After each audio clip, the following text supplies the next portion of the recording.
So in this unit, come here.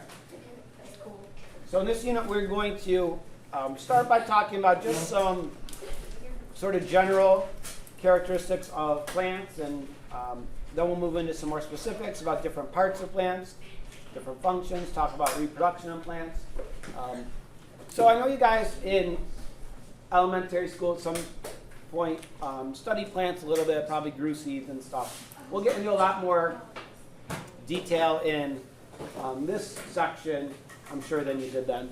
But let's start off just talking about some general characteristics of plants as we did in our question of the day. So when we talk about plants and we talk about the plant kingdom, it has some pretty well-defined characteristics. All plants are multicellular. So they're all made of many cells working together. And that's sort of obvious. You can see a big tree out there or grass growing in the ground. It's made of many cells. We also know that plants are all autotrophic. They can all make their own food. Raise your hand if you can tell me what's the name of the process by which they do that. Jake? Photosynthesis. Jake? No. Photosynthesis. Raise your hand there. So, through photosynthesis, plants can make their own food. Tell me what they use to do that. Jake, give me one thing. Light. They need light. What's another thing they need? Sydney? Water. Water. Rosie? Carbon dioxide. And carbon dioxide. If they have those things, they can produce, what is their food, Haley? Glucose. And what do they produce as a waste product, Anthony? Oxygen. Good. All of that takes place where in a cell? In the chloroplast. Good. And here in this microscope image, you see the chloroplast. You can see a bunch of plant cells, and in them, those small green circles, each of those are a chloroplast. Is that the third bullet? No. And they do photosynthesis. That's the process by which they can make glucose, make their own food. And also we know that plants have a nucleus and other organelles. So what is the word for those types of cells? Raise your hand, please. Vinny? They're eukaryotic. Have a nucleus.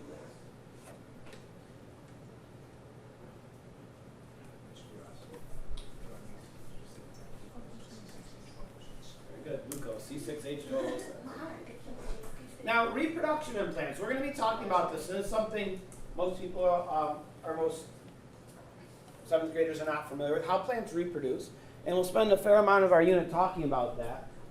Plants actually reproduce both sexually and asexually. What? They spread Surprising.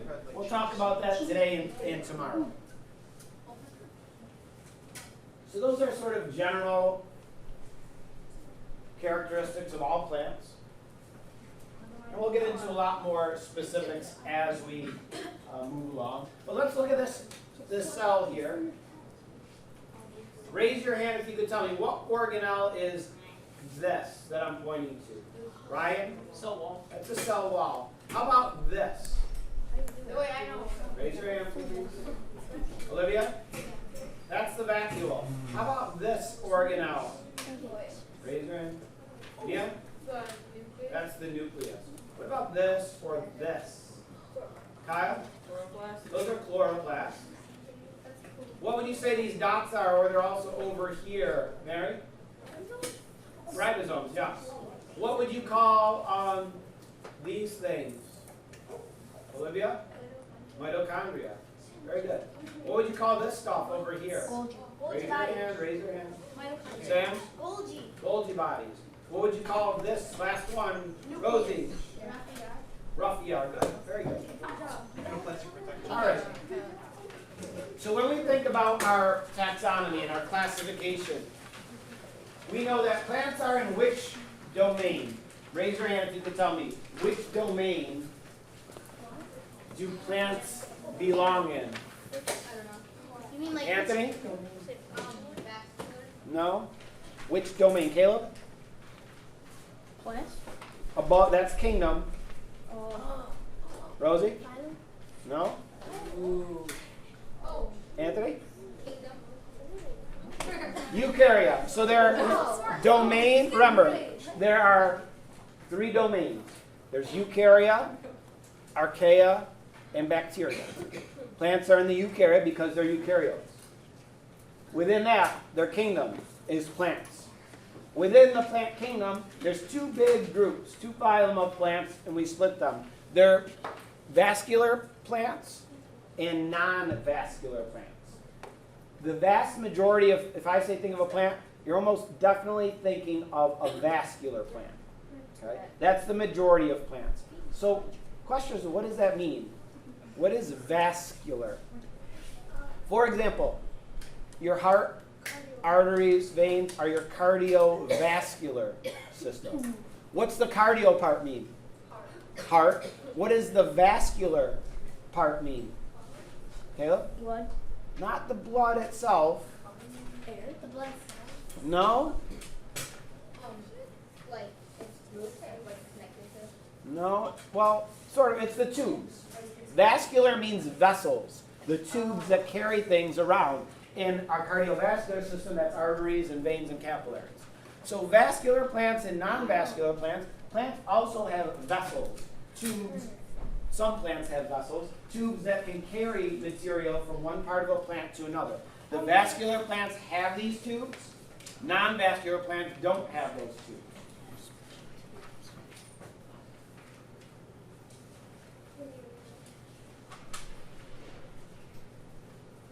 So like I said, the majority of plants, and probably almost everything you would think of if I said plant, is a vascular plant. The non-vascular plants are generally small plants that grow in moist areas. But for example, you look out there, the grass, the trees, the bush out there, flowers growing, all of those are vascular plants. If you imagine a piece of celery, there's those stringy parts in the celery. Those are the vessels. Those are the tubes that carry materials around. Now, what does a plant have to carry around? Water is one thing. Nutrients, minerals. So, vascular plants have those tubes. Non-vascular plants do not. Non-vascular plants are things like mosses that you would see growing in a wet area on a tree or something, liverworts. And for example, this tree over there, this big elm tree. So how does it get water? The roots. Through the roots. The rain. But no water goes in through the bark or through the stem or through the leaves when it has leaves. So that water in the soil goes into the roots, but somehow it has to get up to the leaves. Remember, they need water for photosynthesis. So the way that water gets up to those leaves is through these tubes, through these vascular tissues. If you imagine a piece of celery, if you had like a whole stalk of celery, like the white end that has like the white parts, what's sort of hanging off of the end once in a while? You may see. No? What are those little things? I don't know. Or sometimes they're an onion, hanging off the end of the onion. Oh, sprouts. No? Part of the thing. The root. They're part of the roots. So if you imagine a stalk of celery, the roots are in one end where the celery stalks get wide, where it's kind of whitish in color. There's some roots there. What's at the very opposite end? Most of it's trimmed off, but you still have some of these. There's like some little leaves there, right? And so these strings that are in a stalk of celery bring water, because the celery is growing in the ground. Water goes into the roots, goes into those tubes, and it moves up all the way to get to the leaves. That tree out there is very long tubes that go from the roots all the way up to the leaves to provide them with water. Now, if these plants don't have those, well, that's sort of a problem, because they can't get water from one place to another. So that's why these are generally very small, and they generally grow in wet areas, because basically the whole plant needs to be around the water. They can't grow tall like a tree and have part of it way up in the air, because there's no way to get water to those parts.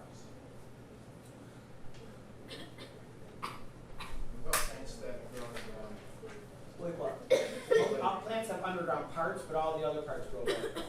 Wait, is it? Sort of like, you know, how they pull carrots and radish out. Yeah, but like a cabbage and the carrot or the radish are stems that poke out of the ground. Like an onion has a part that grows out of the ground.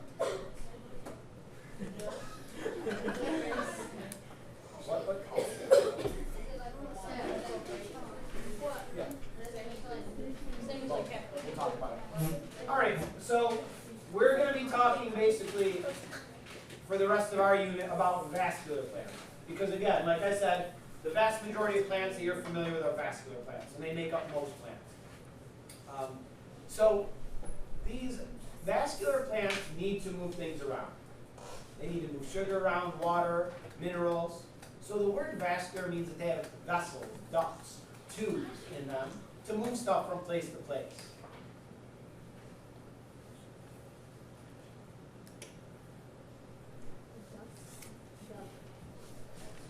And these vascular plants, they basically contain tubes or pipelines that can bring things from one part of the plant to the other.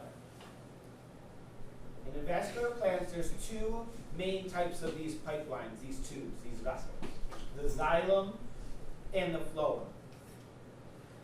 They both are located usually in about the same area. Like this is a cross-section of a branch or something. If you cut it in half and you look, there are some areas, they're called vascular bundles, where these tubes are moving up and down the stem of the plant.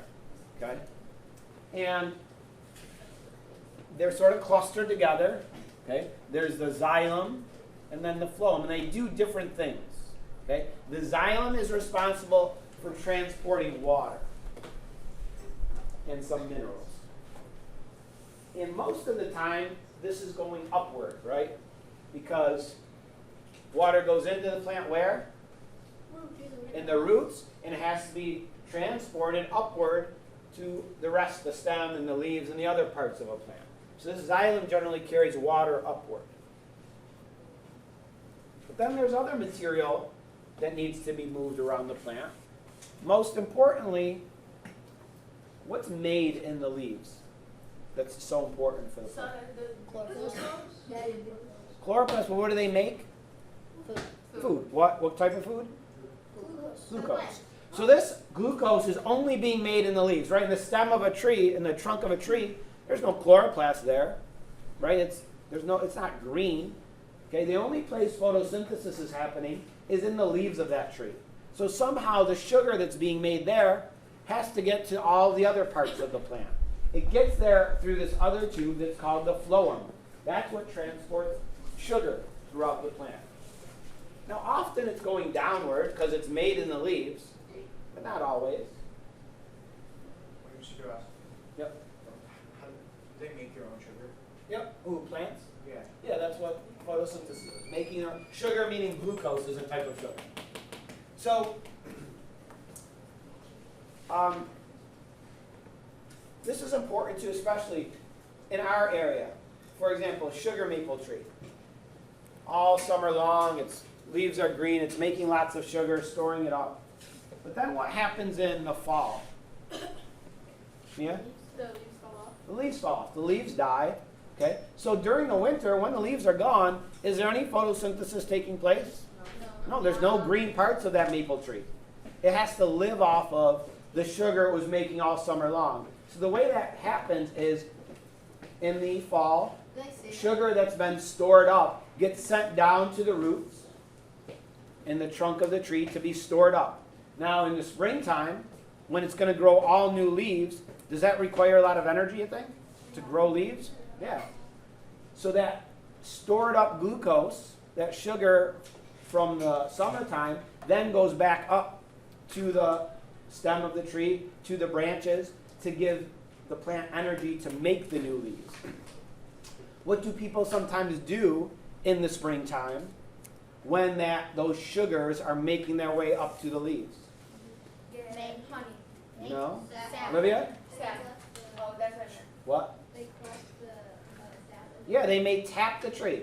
And as the sugars are moving up to the branches, they can tap the tree and have buckets or tubes to take sap out of the tree. That sap has a lot of sugar in it because that's where it's going. Once you boil it down, you make maple syrup. That's where maple syrup comes from. It's why it's made in the springtime, because that's when the sugars that were stored all winter are going back up to the leaves, or to the branches to produce new leaves.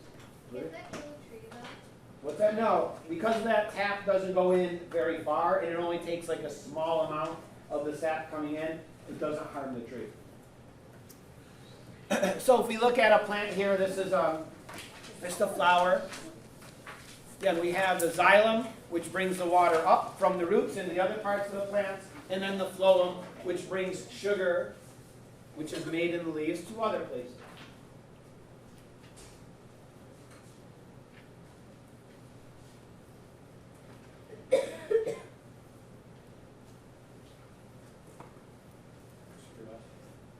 Yep.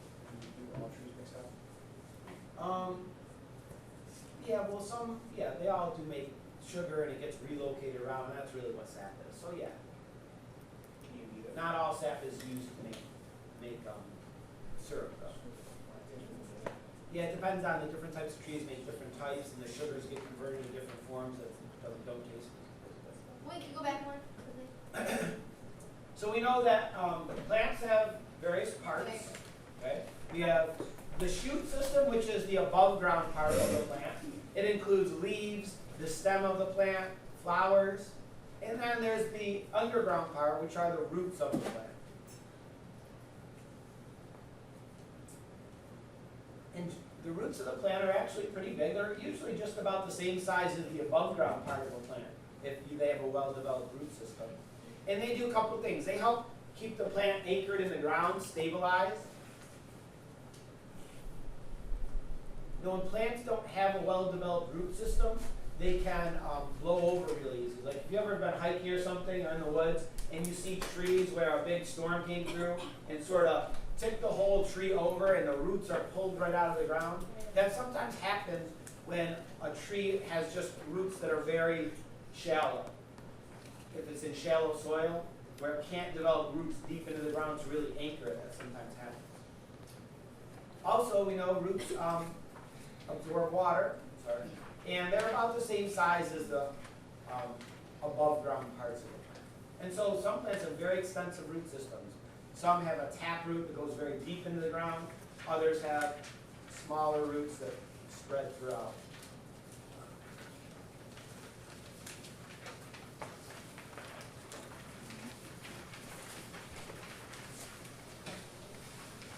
The leaves of a tree, as we talked about, what is their main job?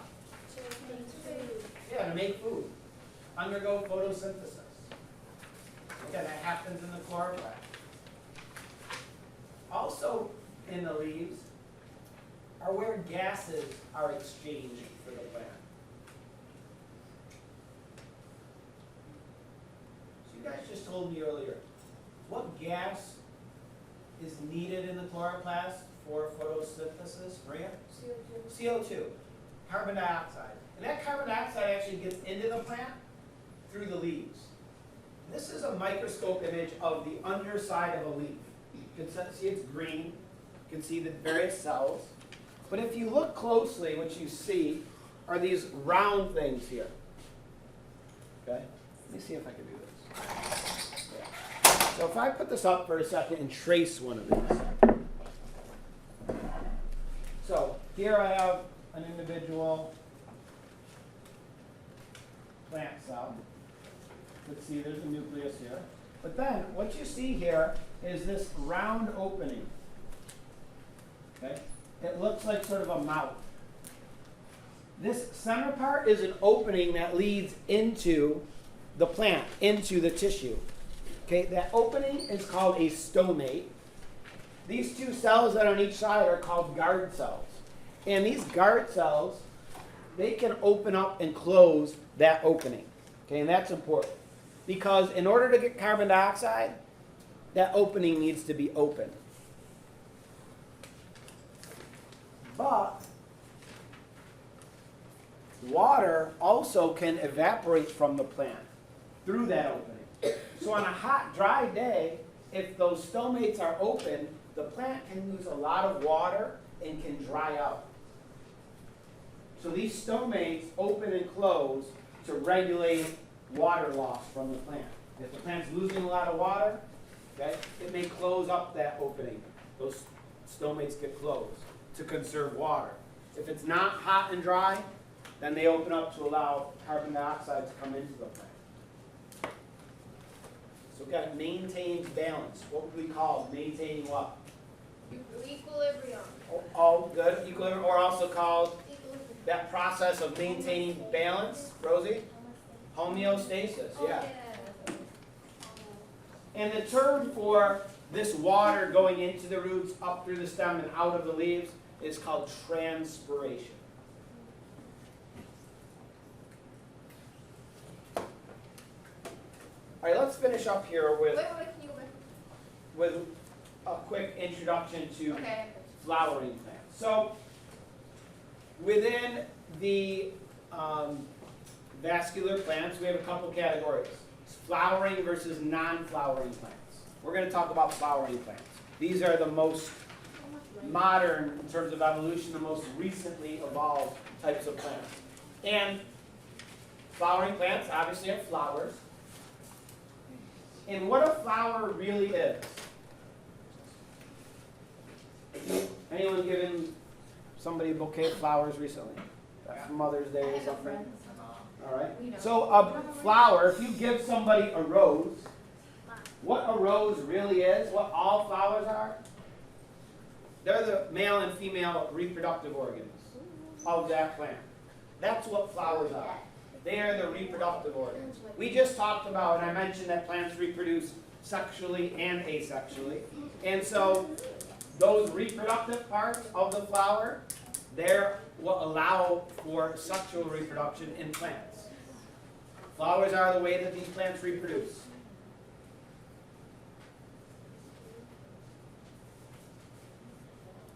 There are male reproductive cells, female reproductive cells. We'll talk about all that probably tomorrow. But then, what do plants grow from? A seed. And a seed is a little package of a few things. Inside the seed, most of it is starch. And then there's a tiny little plant embryo in there. And that starch is what the embryo is going to use as its first energy to begin growing when that seed starts to germinate or grow. And, you may know this. What are some seeds that we eat as a food? Sunflower. Jake? Sunflower seeds? Pumpkin seed. Pumpkin seeds? Is that like pomegranate? Pomegranate, those are seeds. Sunflower seeds. You guys are not thinking of, what's the most commonly eaten seed? Sunflower seeds. No? So the seeds in It's not actually, you don't Apple. call it, you don't call, all right, listen, you don't actually call it a seed, but it's made out of a seed. a plant. A nut. You eat it probably every day. No? Vegetarian. Oh, I'm vegetarian. Flour. So what is flour that makes bread and pasta? Oh. What is it made out of? Bread. No. Wheat. Wheat. Wheat is Green. from a seed that grows on a wheat plant. Those little grains, each of those is a seed. For example, if you eat white bread or white flour, they take that seed, they get rid of the embryo, they get rid of the seed coat on it, and they just have that little bit of starch. That's what makes white flour, white bread. But if you get whole wheat flour or whole wheat bread, they keep the seed coat on, they keep that little embryo in there, and so when you make flour out of it, it has those sort of rougher pieces, and it has that different texture that you get from like whole wheat versus white flour. So we eat seeds all the time. Corn is a seed, for example. There's lots of things we consume that are made of those seeds. Oils come from seeds. So let me just finish this last slide. So flowering plants have leaves, stem, and roots. Those are sort of the main structures that make up these flowering plants. And we'll talk about each of those parts and sort of what they do. Tomorrow we'll talk more about plant reproduction. Is it kind of true that we're so